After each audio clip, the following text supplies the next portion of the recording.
निःशुल्क रूप से मिलनी चाहिए। क्योंकि एक बार को आप सोचिए, आखिर उस बच्चे की गलती क्या होती है जो एक गरीब घर में पैदा होता है और उसको बेहतर शिक्षा से वंचित होना पड़ता है। शिक्षा के सामने एक पैसे की दीवार खड़ी है, जो जितनी ऊंची दीवार लांघ सकता है, जो जितना अधिक पैसा शिक्षा पे खर्च कर सकता है, वो उतनी बेहतर शिक्षा पा सकता है। लेकिन अगर एक देश एक है, लोकतांत्रिक देश है, तो शिक्षा भी सबको एक समान रूप से तो मिलनी ही चाहिए। आज परिस्थिति ये है कि एक तरफ तो प्राइवेट स्कूल हैं जो लूट के अड्डे बने हुए हैं, वहां पे आप एडमिशन कराने जाएंगे तो सिर्फ एडमिशन के नाम पे ही आपको 10,000 20,000 रुपए देना होगा। और कमीशन खोरी का ऐसा धंधा है कि कॉपी, किताब, टाई, बेल्ट, ड्रेस, जूता कहाँ से खरीदना है ये आप नहीं तय करेंगे वो प्राइवेट स्कूल वाले। यानी आम लोगों की मेहनत की आखिरी कौड़ी उनके जेब से वसूल लेना चाहते हैं। और दूसरी तरफ सरकारी स्कूलों में न तो पर्याप्त टीचर हैं, न पर्याप्त बिल्डिंगें हैं।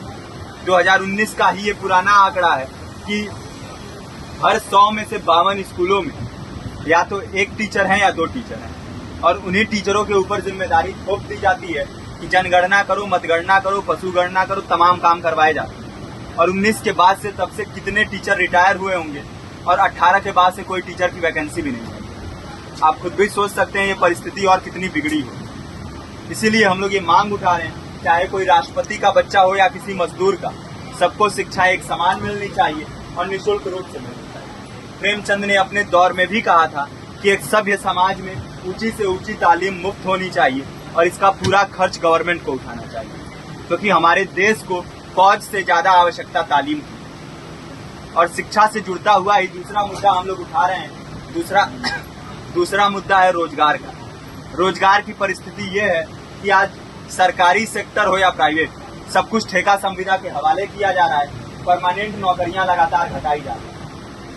इसी रेलवे में 1995 के आसपास लगभग 18.5 लाख कर्मचारी काम करते थे, लेकिन आज उनकी संख्या 12 लाख है।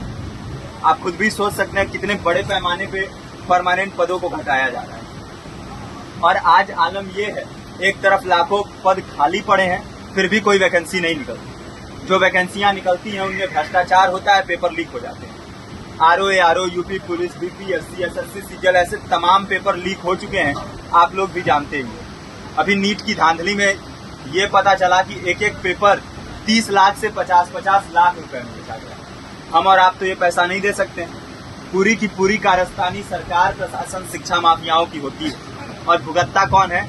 आम घरों के लोग, जो लोग सालों साल तैयारी करते हैं, दिन भर में 10-10 घंटे, 12-12 घंटे पढ़ते हैं। और इतनी कड़ी मेहनत के बाद, सालों साल की मेहनत के बाद उनके हाथ लगती है तो सिर्फ हताशा, निराशा, अवसाद।